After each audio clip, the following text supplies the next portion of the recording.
we start, ma'am, may you state your name and age, please?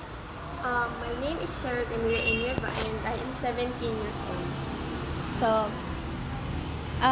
ag-interview nakta para entrep ni ket ada naisaganak nga inem nga questions para kanyam no ka. Ket ag-start tatatan po. Okay. Oh my God. What inspired you to become an entrepreneur po? What inspired me to become an entrepreneur is that I want to solve my financial problems and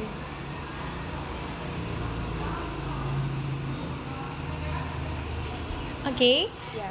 So, when did you start your business? Ano po yung business nyo ngayon and when did you start it?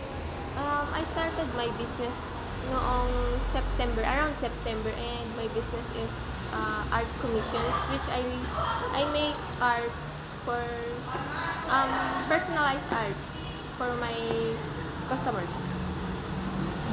That's good. So, how much money did you need to start your business po? So actually, I didn't need any money to start my business kasi ada kanyak DJ materials na kailangan, and kilang ginasgasto ket DJ frames, which is around 200 to 300. Manumet ti price range ti ilaklakom no ka nga arts mo? Depende gamin kasi ada DJ babatit kel no DJ babatit around 250 kasi no portrait no may DJ deduction ket around 500 nakakasya.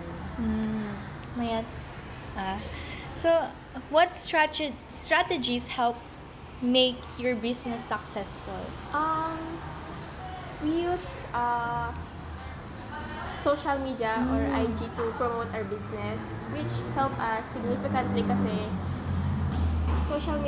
everyone uses social media nowadays, and it's easier and more efficient to use that.